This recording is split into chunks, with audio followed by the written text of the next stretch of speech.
Are you wondering who I am? I'm wondering who I am. This is me, I'm Toby. I talk Chelsea, and this is what we're going to talk about today. Yeah. So we're talking about Liam Rosenior today, yeah. And anyone that knows me knows that this guy has changed my whole perspective on why they signed him. Because, like you guys, yeah, I probably thought, why the hell are they signing some light-skinned guy with his hairline, all that stuff, yeah? But forget all that stuff with the P gimmicks, and you've seen the clips with the eyes, and he's doing up his fake talks. But boys, whenever Liam Rosenior talks, I don't know what it is about it, but it just moves me. I don't know if I'm the only one. Tell me if I'm the only one, boys.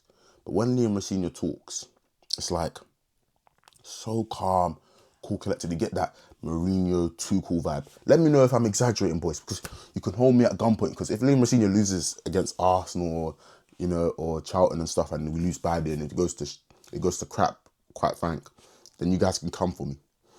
But what I'm telling you is, like, when you got a manager in a press conference saying, you don't limit your ambitions, I'm not arrogant, but I'm good at what I do. Does that remind you of anyone? Does that remind you of anyone? Because it reminds me of someone. It reminds me of when Mourinho was like, don't say I'm arrogant because I'm not arrogant, but we have top players and you have a top manager. And it's like, it's giving me that vibe. And he's not coming on some Mourinho guy. He's always said that, like, I'm going to be my own man, which is one of our doubts. We all thought the owner's got a yes man. And he literally came out and said, I see the media. I'm not a fool and I'm not a yes man. He basically said, you guys will learn that I'm the guy. You guys will learn very swift. And he's one of the managers that are very honest, open about what's going on. And you just got to respect it, because when you look at it from a deep perspective, you got Maresca coming in, I'll tell you the difference. Maresca comes in, everyone loves it because he's there like, oh, Sterling's not good enough, because that's what we wanted to hear at the time. Sterling's not good enough. Even though he was probably our best winger that last season, he'd be like, oh, Sterling's not good enough. He's not playing. He's not the type of winger I like. He's not playing for me ever again. Liam Rosenior walks into a room, handshakes absolutely everyone. What does that tell you about a man? A man walks into a room and handshakes every single person. It already screams class. It's not like that has anything to do with winning football, yeah? But I'll tell you something, yeah? Like, this is huge.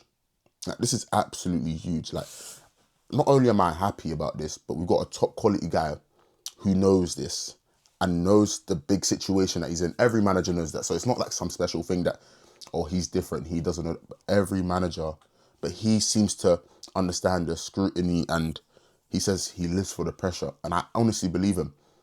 There's nothing screaming in these interviews that he's doing that he's lying. I genuinely believe he believes he's fit for the job. He's not worried. And that's what you need. You need that belief. He's telling us it's not going to be perfect, but I promise you I'm going to do a good job. Not on some Amarin thing where the good days are coming. Because imagine, like, the good days are coming and they never come. And I'll tell you something, yeah, like, there's something I really like about, forget all the Chelsea and people saying the black coach, but it's not even about the black coach. It's about the English coaches. When you start looking at the systems, it's all Italians, all these, like, Nunos, people, like, the only English coach we had was, like, Gary O'Neill, and you saw how that turned out. Like, it's really good to see an English coach managing a top 6 club in the top flight properly. Do you know what I mean? Like, it's really good for us. And I'm just not going to lie, like, you got a manager who is tactically diverse. People try to limit him to, like, the wing backs. It's not his game. He's played different formations at different clubs. And I'm sure he knows when he comes to Chelsea, you've got too much quality in attack to be playing wing backs. It's facts. He knows this. He's not dumb. He's not stupid. We all know this. You can't have Reece James bombing up and down because we know his injury history, even though he's been fit for a whole year.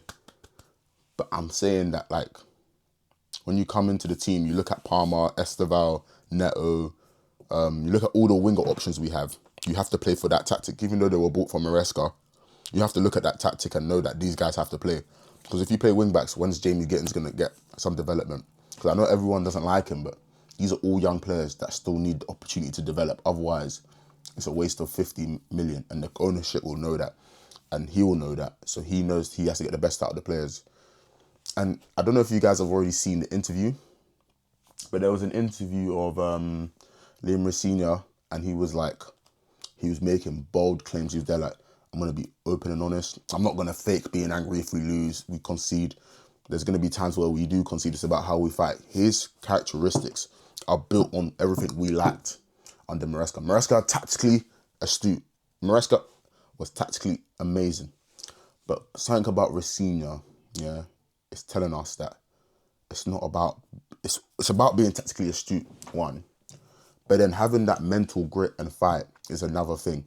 And when I watched Chelsea, we really did lack that. And I know people were like, yeah, we beat PSG. Forget PSG. When we really deep dive into Maresca's performances this season, you start looking at the games where we fought back and won. They had nothing to do with Maresca's tactics. One Reece James banger free kick, a long ball to Yao Pedro over the top from nothing. That has nothing to do with his tactics. Those are just player individual brilliance, like moments. Like that is literally it. Corner tactic. He's not even a set piece coach against Arsenal. Chalobah header. All this stuff, that these little results, yeah. The only game that really was his tactical thing was Barcelona. And that was the last time. And we all know what happened after Barcelona. That it's really, obviously the situation with Maresca is obviously sad, and that's so old news. Like, I'm telling you now, as Chelsea fans, ever since Liam Rosenior came in, I've backed him the whole way. And I've not even thought about Maresca once. My peace of mind is perfect. I've not thought about him. Will not continue to think about him.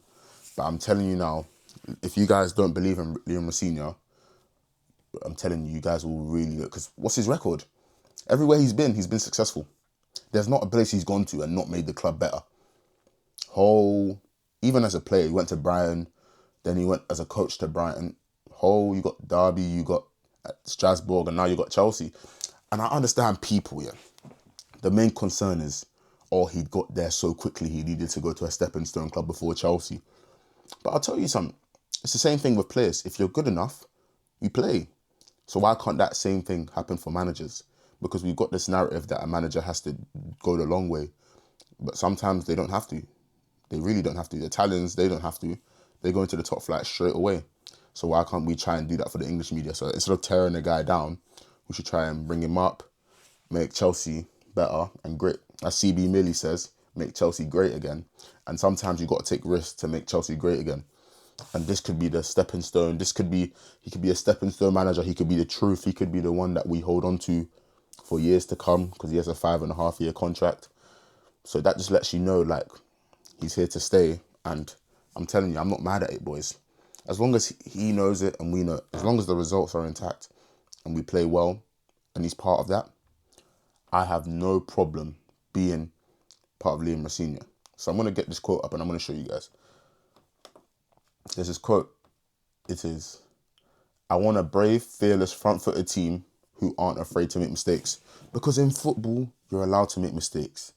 This is the one thing people don't understand. I know it's Chelsea Football Club. You can miss. It's just because at Chelsea Football Club, can you really do that? Especially with the fans, where they're like, he's the worst centre-back and he's the best centre-back in the next week. Kukurea gets a red card. He's so reckless. And then the next week he's world-class because he locked up Saka. Like, it's one of those ones where, like, as Chelsea, we can make mistakes. It's just about if we can fight back.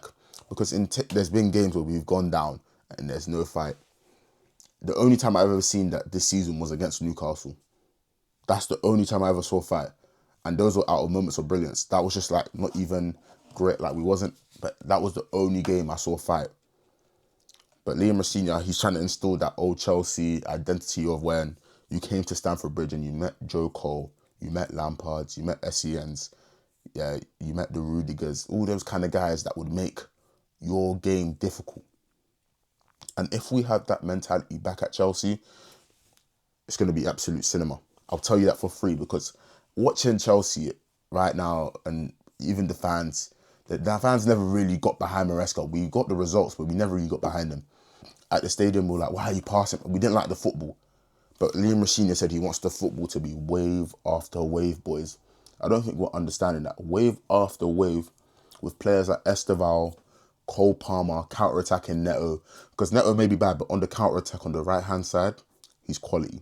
Stuff like that. Counter-attacking football, if that's what they want to do, would be absolute cinema at Chelsea. Because you've got to remember, Chelsea's identity is a 5 at the back, gritty midfielders, gritty centre-backs, making it difficult to break us down before we even try and score. That's the Chelsea I know. I don't know what Chelsea you guys know, where we've played intricate football like Man City, But we don't have to be like Pep. I think people are under the impression that because Pep's doing it and it's not broken, we should do it.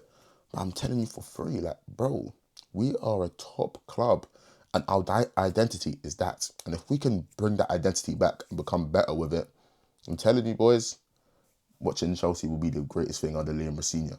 So I'm telling you guys now that I'm backing Liam Rosenior and you guys should too. Up the Chelsea.